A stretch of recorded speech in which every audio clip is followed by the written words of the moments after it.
Welcome to VBC on TV. Doctor B R Ambedkar Konaseema జిల్లా కొత్తపేట మండలం ఎలిసిటివరపాలెంలో మనం ఉన్నాము. రైతే రాజు రైతే వెన్నెముక్క అనేసి దేశానికి ప్రభుత్వం ఎంతో చేస్తుంది. కానీ కొత్తపేట నియోజకవర్గం వచ్చినప్పుడు మాత్రం కొత్తపేట మండలం ఎలిసిటివరపాలెంలో ఇప్పటికీ నీరు అందక, జూలై నెల వచ్చినా సరే నీరు అందక రైతులు చాలా ఇబ్బంది పడుతున్నారు. ఆగుమడి వేసుకోక, నీరు లేక ఏం చెయ్యాలి అనేసి దీనాగార స్థితిలో ఉన్నారు. ఒకసారి మనతో రైతులు ఉన్నారు, వాళ్ళు అడిగి వాళ్ళ యొక్క ఆవేదన ఏంటో మనం తెలుసుకుందాం.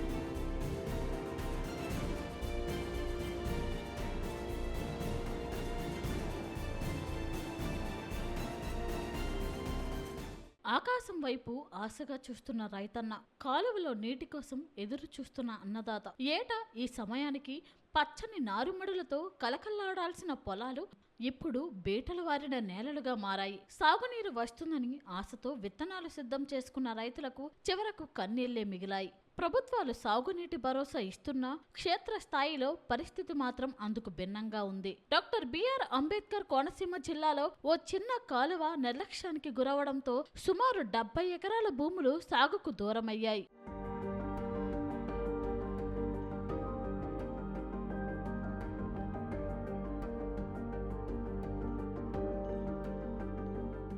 గోదావరి జిల్లాలో వ్యవసాయం అంటే నీటిపైనే ఆధారపడి ఉంటుంది. కాలువల్లో నీరు పారితేనే రైతు పొలాల్లో పచ్చదనం కనిపిస్తుంది. కానీ ప్రస్తుతం డాక్టర్ బిఆర్ అంబేద్కర్ కోనసీమ జిల్లాలోని కొన్ని గ్రామాల్లో పరిస్థితి పూర్తిగా మారిపోయింది.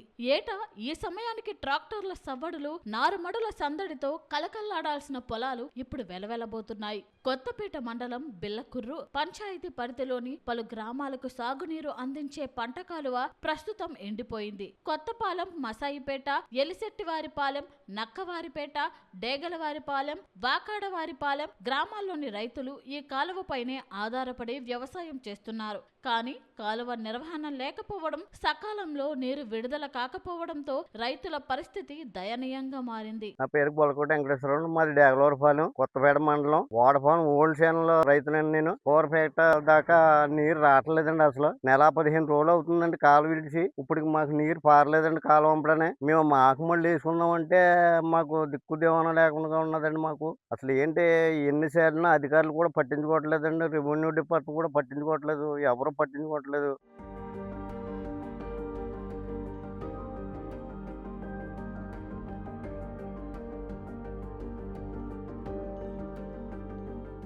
పక్కనే అమలాపురం, వానపల్లి ప్రధాన కాలువల్లో నీరు ఉరకలేస్తున్నా ఈ చిన్న కాలువకు మాత్రం చుక్క నీరు అందడం లేదు. దీంతో సుమారు 70 ఎకరాల వ్యవసాయ భూములు సాగుకు దూరమయ్యాయి. నారు పోయాల్సిన సమయం దాటిపోతుంది.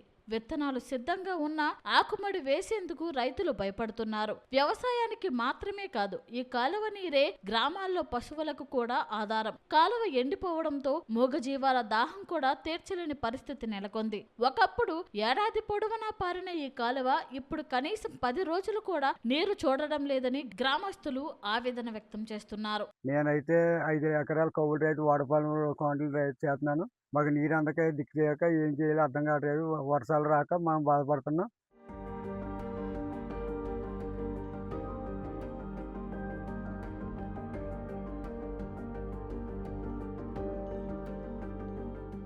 వర్షాభావ పరిస్థితులు ఒకవైపు, అధికారుల నిర్లక్ష్యం మరోవైపు రైతన్న పరిస్థితిని మరింత కష్టాల్లోకి నెట్టేస్తున్నాయి. కాలం గడిచిపోతుంది, ఖరీఫ్ సీజన్ ముందుకు సాగుతోంది. కానీ కాలువలో మాత్రం నీటి జాడ కనిపించడం లేదు. సాగునీరు లేక రైతు కన్నీరు పెట్టుకునే పరిస్థితి ఏర్పడింది. ప్రధాన కాలువల్లో నీరు ఉన్నా తమ కాలువకు నీరు రాకపోవడంపై రైతులు ఆగ్రహం వ్యక్తం చేస్తున్నారు.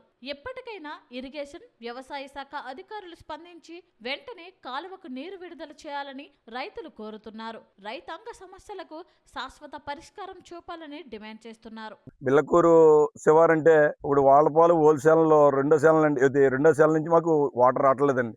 గత 10 సంవత్సరాల నుంచి ఇదే ఇబ్బందిలో ఉన్నాం. కానీ ప్రతి సంవత్సరం ఏదో సమస్య చెప్తూనే ఉంటున్నాం. ప్రతి అధికారికి వచ్చిన అధికారులు మారుతున్నారు, కానీ మేము మాత్రం మారతలేదు. మేము కూడా మారితే నీరైనా వస్తుందేమో అనుకుంటున్నామండి. అంటే మేము పోవాలి ఇక్కడి నుంచి. కాలం నీరు వల్లే బోలంత మంది ఆధారపడి ఉన్నారు. అలాంటి పైపులు కూడా రావట్లేదు. నీ దోళ్ళకి నీళ్ళు లేవు. ఈ పరిస్థితి చాలా దారుణంగా ఉందండి. ఆగుమడికి ఇవాళ కూడా ఆగుమడి చేయలేదండి. ఇప్పుడు మాట్లాడిన సత్యనారాయణ గారే 5 ఎకరాలు క్వాంటల్ చేస్తున్నారండి. ఆయన ఇప్పుడు ఆగుమడి లేదు. నేను ఒక 6 ఎకరాలు చేస్తున్నాను, ఆయన లేదండి. సీనియర్ వెంకటేశ్వరరావు గారు ఉన్నారు, ఆయన ఒక 4 ఎకరాలు చేస్తున్నారు, ఆయనకి నీరు లేదు. ఇప్పుడు బోర్లు వేద్దామంటే బోర్లు కరెంట్ ఏమో నీరు కరెక్ట్గా నిలబడతలేదు. ఏమండి మా మీద దయించి మేము ఏ రాజకీయ పార్టీల గురించి కానీ ఇది కానీ ఏం మాట్లాడతాం, మాకు తక్షణం నీరు కావాలి మాకు. అంతేగాని ఏ ఒక అధికారి ఆ అధికారి వచ్చారు ఈ అధికారి వచ్చారు అనేది మాకు నిన్న వచ్చి ఏం 4 మాటలకు కౌలు చెప్పారండి. మాకు 4 రోజులు టైం పెట్టారు. ఇది కానీ మాకు కానీ నీరు కానీ సమగ్రంగా ఇప్పుడు ఒక రోజు ఇచ్చి 2 రోజులు ఇచ్చి ఏదో పలాపం చేస్తాం కాదండి. పూర్తిగా నీరు ఇస్తే మేము శాంతియుతంగా ఉంటాం.